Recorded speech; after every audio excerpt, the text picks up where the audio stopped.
Je fais cette exposition à la demande de mon ami qui disent qu'il y a plus de personnes qui devraient voir ce que je fais. Alors j'ai dit bien, s'ils veulent, pourquoi pas, ça ne me gêne pas.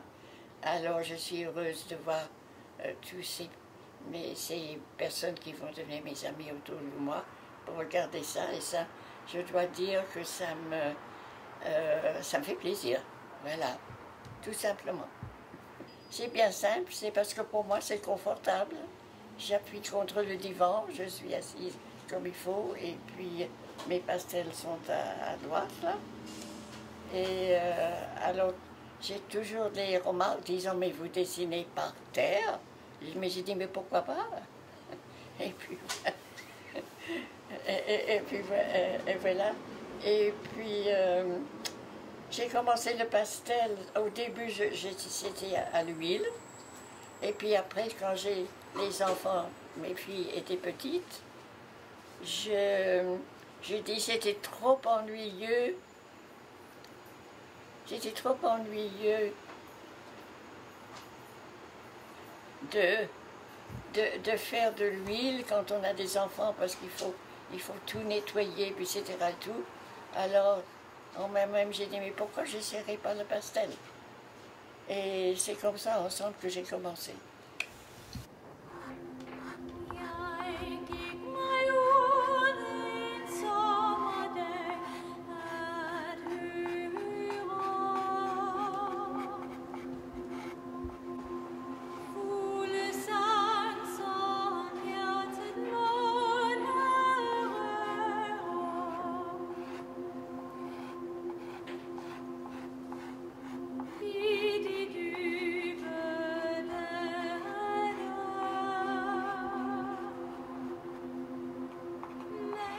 C'est un autoportrait.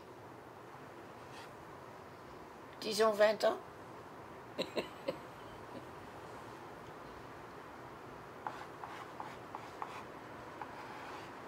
De dessiner, eh bien, d'un côté, c'est une extériorisation de ses pensées, de ses sentiments.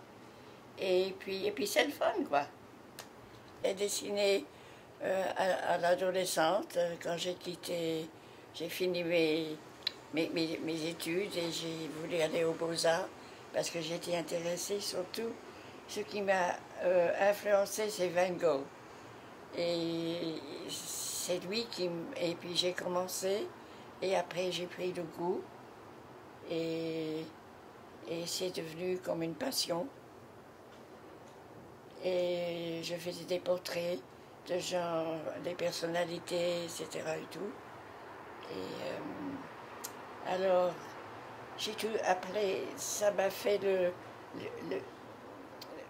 début de genre de passion. Donc après ça, toute ma vie, je voyais des personnes quelquefois dans l'autobus et dit « Oh, excusez-moi », comme par hasard. Puis mon mari était très extraordinaire, étonné que je dise ça. J'ai dit « Mais est-ce que vous permettez que je fasse votre portrait ?» Il a dit « Are you crazy ?» Mais quand c'était un Chilien, je me remember. Et puis là, quand il est descendu, on a demandé. Puis il a dit oui.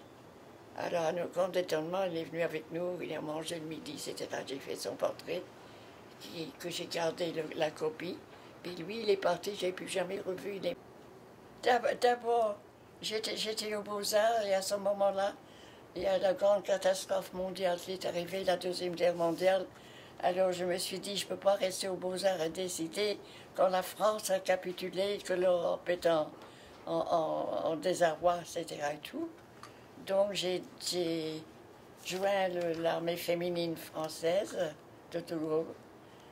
Et c'est là où j'ai rencontré mon mari. Et 2 heures après qu'il y avait une réception pour De Gaulle, que j'ai rencontré cet homme-là, c'était le coup de foudre. Alors on a fait notre vie ensemble.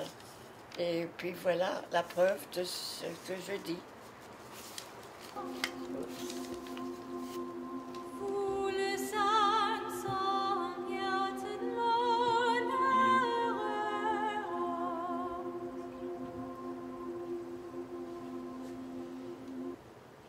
Alors, c'était le